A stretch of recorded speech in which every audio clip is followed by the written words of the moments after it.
नमस्कार दोस्तों, मैं हूं आपका मार्गदर्शक मिश्रा। और आज हम लोग जो चर्चा कर रहे हैं मध्य प्रदेश से निकली हुई कुछ नदियां जो आपके जाके जो है राजस्थान में बहती हैं।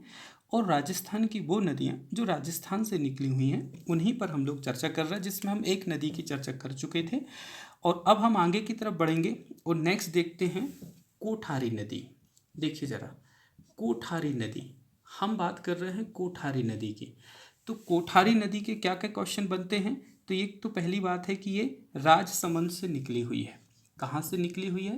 राजसमंद से निकली हुई है। तो पहली चीज़ तो आपको याद करना है, कोठारी नदी कहाँ से निकली है? राजसमंद से निकली हुई है। और किस जगह से? तो देवेर से।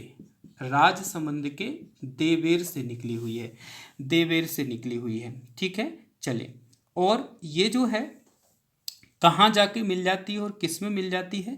तो आगे जाके ये जो नदी है वो बनास नदी में मिल जाती है। कहाँ मिल जाती है दोस्तों? बनास नदी में मिल जाती है। कहाँ मिल जाती है? बनास नदी में मिल जाती है। लेकिन ये बहुत इम्पोर्टेंट है कि जब ये बनास नदी में मिल जाती है तो किस जगह पर? तो भीलवाड़ा में। कहाँ पर दोस्तों? भीलवाड़ा में। कहाँ पर मिलती है? भीलवाड़ा में। इम्पॉर्टेंट है, ठीक है। यदि वो पूछे कि भीलवाड़ा के कहाँ पर? तो नंदराय में। कहाँ पर? नंदराय में। कहाँ पर? नंदराय में। कहाँ पर मिलती है? नंदराय में, ठीक है। अच्छा, एक और पॉइंट है, इस पर जो है एक बांध बना हुआ है, मेजा बांध। इस नदी पर, कोठारी नदी पर एक बांध बना हुआ है जिसका नाम है मेजा बांध। कौन सा बांध? मेजा बांध। तो वो पूछें कि कहाँ बना हुआ है? तो भीलवाड़ा के जो है मंडलगढ़ में। कहाँ पर? भीलवाड़ा के मंडलगढ़ में। भीलवाड़ा के मंडलगढ़ में। अब देखिए दोस्तों, कोठारी नदी के हमें क्या क्या क्वेश्चन यहाँ से बन सकते हैं। पहला देखिए ज़रा, पहला क्या सवाल बनता है कोठारी नदी का, कि पहला पॉइंट तो यही बनता है कि जो कोठारी नदी है वो कहाँ से निकली हुई है? तो राजसमंद के देवेर से। राजसमंद के देवेर से, एक क्वेश्चन। दूसरा क्वेश्चन, ये किस नदी में मिल जाती है कोठारी? तो ये बनास नदी में मिल जाती है। किस में? बनास नदी में मिल जाती है। इस पर कौन सा बांध बना हुआ है? तो मेजा बांध बना हुआ है। कौन सा दोस्तों? मेजा बांध बना हुआ है। क्लियर हो गया? अच्छे से क्लियर हुआ? बहुत महत्वपूर्ण है और मोस्ट है, ये आना चाहिए। इस पर क्वेश्चन बनता जरूर है, महत्वपूर्ण क्वेश्चनों में से ये आता है, ठीक है दोस्तों। चले, अब हम सेकंड बात कर लेते हैं बनास नदी की। सेकंड जो है वो है बनास नदी। कौन सी नदी दोस्तों? बनास नदी। तो जो बनास नदी है, ये इसका जो है दूसरे नाम है, इस नदी को वशिष्ठी कुल के नाम से भी जाना जाता है। क्या जाना जाता है? वशिष्ठी कुल के नाम से जाना जाता है। वशिष्ठी कुल एक। दूसरा, इसे बनकी आशा की नदी के नाम से भी जाना जाता है। बनकी आशा की नदी के नाम से भी जाना जाता है। तीसरा, इसे जो है वर्णा नास के नाम से भी जाना जाता है, ठीक है। और इसकी लंबाई हो गई 480 किलोमीटर। इसकी लंबाई कितनी हो गई दोस्तों? 480 किलोमीटर हो गई बनास नदी। तो बनास नदी के उपनाम वशिष्ठी कुल, बनास की आशा, बन की आशा, वर्णनास, और इसकी लंबाई जो हो गई वो 480 किलोमीटर हो गई। कितनी हो गई? 480 किलोमीटर हो गई।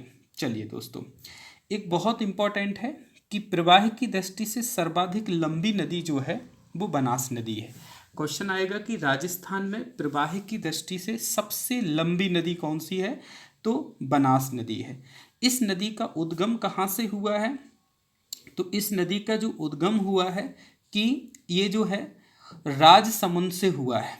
कहाँ से हुआ है? राजसमंद से हुआ है, ठीक है। ये बहुत महत्वपूर्ण है और बहुत ही ज़्यादा मोस्ट है, ठीक है। चलिए, ये कहाँ पर मिल जाती है? तो ये जो है रामेश्वरम वाली जगह पर जो है कहाँ मिल जाएगी, किससे मिल जाती है? तो चंबल में मिल जाती है। कहाँ मिल जाती है? चंबल में मिल जाती है। और इसे पूर्णतः राजस्थान में बहने वाली नदी कहा जाता है। इस नदी को पूर्णतः राजस्थान में बहने वाली नदी कहा जाता है। क्या कहते हैं दोस्तों? पूर्णतः राजस्थान में बहने वाली नदी कहते हैं। इसको ध्यान रखना है। हम लोग फिर से तैयारी कर लेते हैं, एक बार फिर से याद करिए। बनास नदी जो है, पहला पॉइंट है कि इसे विशिष्टि कुल के नाम से जाना जाता है, वर्णनासा के नाम से जाना जाता है, वन की आशा के नाम से जाना जाता है। क्लियर हो गया दोस्तों। इसकी लंबाई याद करो 480 किलोमीटर है। इसका उद्गम कहाँ से होता है? राजसमंद से होता है। कहाँ से होता है? राजसमंद से होता है। चलिए दोस्तों, और ये किस में मिल जाती है? चंबल में मिल जाती है। क्यों, कैसे मिल जाती है? तो ये आपने त्रिसंगम त्रिवेणी बनाते हुए मिल जाती है। ठीक है, आपको मैंने पढ़ाया था, इसके पहले वाले वीडियो में दिया हुआ है। चलिए, अच्छा दूसरी चीज़ है, ये कौन कौन से जिलों से होकर बहती है? तो राजसमंद से तो निकली है, तो एक तो राजसमंद हो गया, एक चित्तौड़गढ़ हो गया, 2 भीलवाड़ा हो गया, 3 अजमेर हो गया, 4 टोंक हो गया, 5 सवाई माधोपुर हो गया, 6। ठीक है, ये बहुत महत्वपूर्ण है। ठीक है, सवाई माधोपुर हो गया 6। तो ये इतने जिलों से होकर बहती है। राइट, चलिए, पूर्णतः राजस्थान में बहने वाली नदी कौन सी है? तो बनास नदी है। ठीक है, और सर्वाधिक लंबी नदी देखें तब भी वो बनास नदी है। किसकी दृष्टि से? जल बहाव की दृष्टि से, तो वो महत्वपूर्ण है। अच्छा, 2 चीज़ें बहुत महत्वपूर्ण हैं। इस पर 2 बांध जो बने हुए हैं वो बहुत महत्वपूर्ण हैं, उनको पढ़ लीजिए। एक तो बीसलपुर का बांध है, एक बीसलपुर का बांध बना हुआ है, और दूसरा बांध इसमें जो बंधा हुआ है वो बंधा हुआ है ईसरदा का बांध। 2 बांध दोस्तों बने हैं, एक तो बीसलपुर का बांध और एक ईसरदा का बांध। इस पर 2 बांध बने हैं। तो जो बीसरदा का बांध है दोस्तों, इसका दूसरा नाम है, इसे टोडा रायसिंह के नाम से जाना जाता है। टोडा रायसिंह कस्बा टोंक में है ये। टोडा रायसिंह कस्बा टोंक।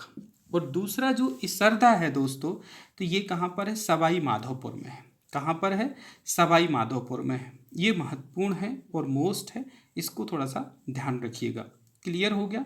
एक चीज़ और यहाँ पर महत्वपूर्ण चर्चा करना चाह रहे हैं हम दोस्तों, कि इसकी सहायक नदियाँ कौन सी हैं? तो बैड़च एक, दूसरी सहायक नदी का नाम है यहाँ पर मैनाल, तीसरी सहायक नदी का नाम है कोठारी, और चौथी सहायक नदी का नाम है मोरेल। इसकी 4 सहायक नदियाँ हैं, बैड़च, मैनाल, एक और है दोस्तों खारी, एक और नदी है खारी नदी, मोराल, खाड़ी। तो ये बहुत महत्वपूर्ण है, इन पर भी हम आगे चल के चर्चा करेंगे। ठीक है दोस्तों, तो ये बहुत महत्वपूर्ण है और मोस्ट है, इसको थोड़ा सा ध्यान रखिएगा। ठीक हो गया? ठीक से समझ में आ गया सभी को? ठीक है, चलो, तो इस वीडियो में बस हम इतना ही पढ़ेंगे। जय हिंद, जय भारत।